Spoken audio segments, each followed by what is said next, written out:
झुक झुक कर संवाद अदायगी का खास अंदाज हो या फिर फीमेल फैंस की बात, देवानंद अपने समकालीन एक्टरों में से सबसे अलग थे।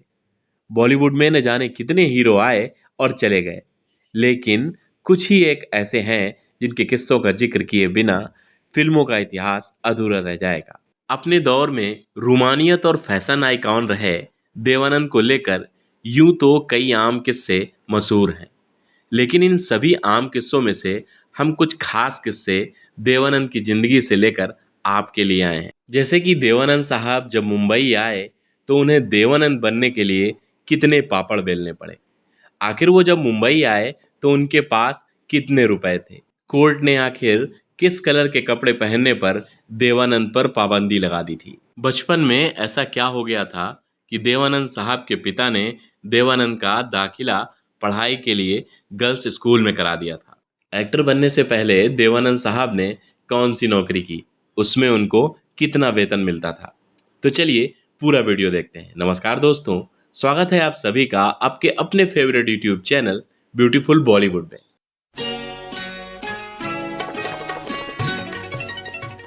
इस वीडियो के अंत में आपको हम ये भी बताएंगे कि अपने समय की वर्तमान प्रधानमंत्री इंदिरा गांधी से देवानंद साहब ने कैसे सीधी टक्कर ली थी और आखिर में क्या हुआ था।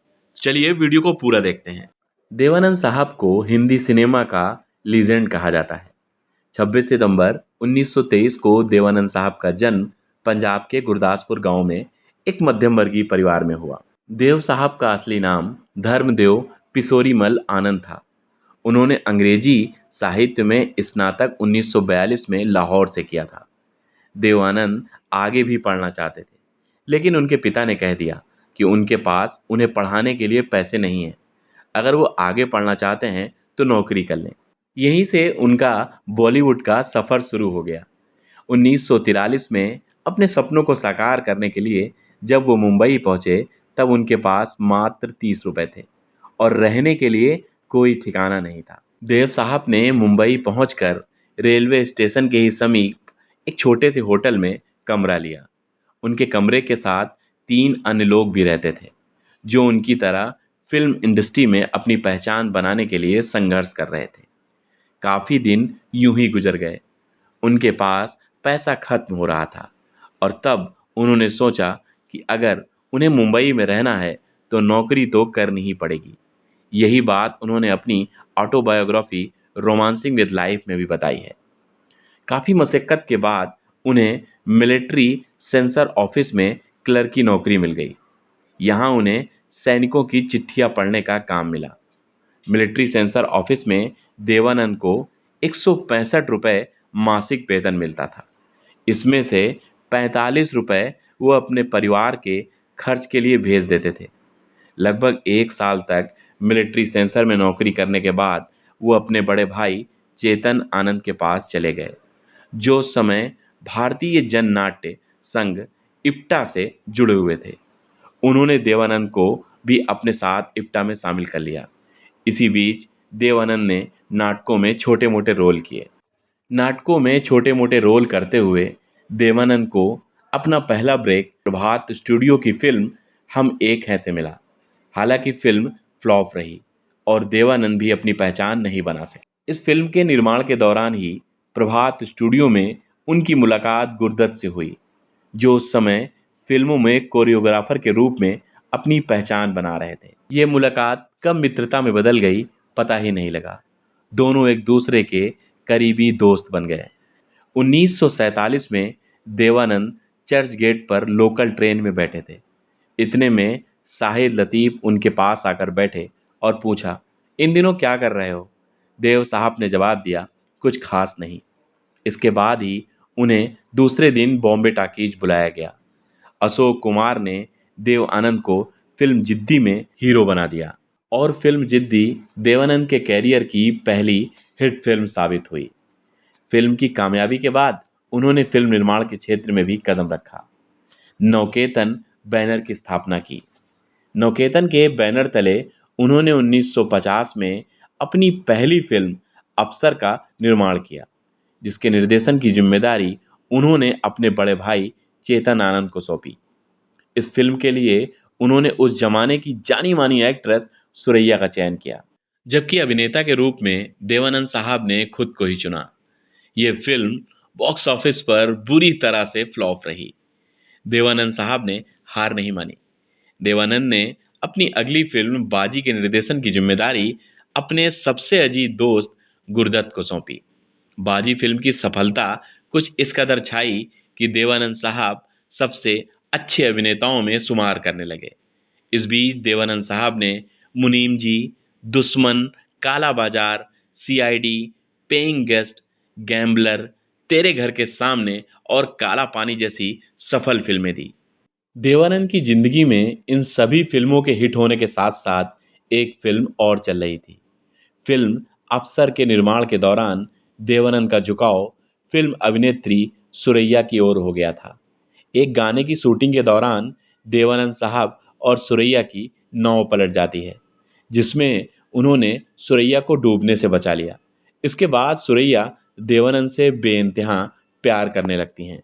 देवानंद साहब ने सुरैया से मोहब्बत करने का इजहार सरेआम किया, और जब उन्हें इस प्यार में दर्द मिला तब भी उन्होंने पूरी मीडिया के सामने कहा कि उन्हें सुरैया से आज भी मोहब्बत है, और यह बात उन्हें पूरे समाज के सामने कहने में किसी भी प्रकार की झिझक नहीं, क्योंकि उधर सुरैया की दादी को यह रिश्ता मंजूर नहीं था और सुरैया और देवानंद का ये रिश्ता वहीं से टूट गया। 2005 में जब सुरैया जी का निधन हुआ तो देवानंद साहब उन लोगों में से एक थे जो उनके जनाजे में साथ रहे थे।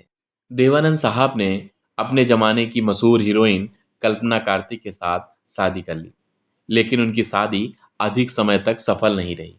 दोनों साथ रहे, लेकिन बाद में कल्पना ने एकाकी जीवन को गले लगा लिया। वर्ष 1970 में फिल्म प्रेम पुजारी के साथ देवानंद ने निर्देशन के क्षेत्र में कदम रख दिया। हालांकि यह फिल्म बॉक्स ऑफिस पर बुरी तरह से नकार दी गई, बावजूद इसके उन्होंने हिम्मत नहीं हारी। इसके बाद 1971 में फिल्म हरे रामा हरे कृष्णा का निर्देशन किया, और इसकी कामयाबी के बाद उन्होंने अपनी कई फिल्मों का निर्देशन किया। इन फिल्मों में हीरा पन्ना, देश परदेश, लूट मार, स्वामी दादा, सच्चे का बोलबाला और अव्वल नंबर जैसी फिल्में शामिल हैं। आपको पता है, शम्मी कपूर साहब की ब्लॉकबस्टर फिल्में जंगली और तीसरी मंजिल पहले देवानंद साहब को ऑफर की गई थी, और तो और अमिताभ बच्चन की जंजीर भी पहले देवानंद साहब को ही ऑफर हुई थी, लेकिन देव साहब ने इन फिल्मों को करने से इनकार कर दिया और आज हमें इंडस्ट्री का अमिताभ बच्चन मिला। अपने जमाने के बेहद स्टाइलिस्ट और रोमांटिक माने जाने वाले देव साहब काले कोट में बेहद हैंडसम नजर आते थे और लड़कियां बेकाबू होने लगती थी। लड़कियों के अजब गजब कारनामों के कारण जनहित याचिका के तहत कोर्ट ने देवानंद साहब से अपील की थी कि वो सफेद शर्ट और काला कोट ना पहने, न ही वो काला जैकेट पहने। आपको जानकर बड़ी हैरानी होगी कि रोमांटिक छवि वाले देवानंद साहब कभी बचपन में इतने शर्मीले थे कि लड़कियों को सामने देखकर घबरा जाते थे। देव के पिता उनकी इस कमी से बहुत परेशान हो गए थे। उन्हें एक आइडिया आया। उन्होंने लड़कियों के प्रति देव की घबराहट को दूर करने के लिए एक तरीका ढूंढा। देव के पिता ने उनका एडमिशन गर्ल्स स्कूल में करा दिया। देव कई साल तक गर्ल्स स्कूल में ही पढ़े। धीरे धीरे उनकी झिझक और संकोच दूर हो गया था। फिर इसका असर ये हुआ कि देव साहब इतने रोमांटिक हो गए थे कि उनके पिता उनकी इस आदत से भी परेशान रहने लगे थे। देव आनंद का सुरैया और जीनत अमान से भी अफेयर रह चुका है, हालांकि किसी से भी उनकी मोहब्बत मुकम्मल नहीं हो सकी। देवानंद साहब के सहयोगी रहे मोहन चुरीवाला ने बीबीसी से बातचीत में बताया था कि देव साहब प्रधानमंत्री इंदिरा गांधी के इमरजेंसी लगाने से खफा थे और उसी समय उन्हें एक राजनीतिक समारोह में कांग्रेस ने आमंत्रित किया था, लेकिन उन्होंने यह स्वीकार नहीं किया। इसके चलते देवानंद की फिल्मों और गानों पर बैन लगा दिया गया। दूरदर्शन और विविध भारती में देवानंद के गाने और फिल्में बैन थी। फिर देवानंद साहब ने उस समय के सूचना प्रसारण मंत्री विद्याचरण शुक्ल से मुलाकात की और कहा कि वो लोकतंत्र में रह रहे हैं और क्या उन्हें अपने मन मुताबिक चलने का भी कोई हक नहीं। देव साहब के विरोध का असर ये हुआ कि जब वो दिल्ली से मुंबई पहुंचे, उन पर लगाए हुए बैन हटा दिए गए थे। इमरजेंसी के चलते देवानंद साहब की नाराजगी अभी सरकार से जारी थी। उन्होंने इसके विरोध के चलते एक राजनीतिक पार्टी का गठन किया, जिसका नाम था नेशनल पार्टी ऑफ इंडिया।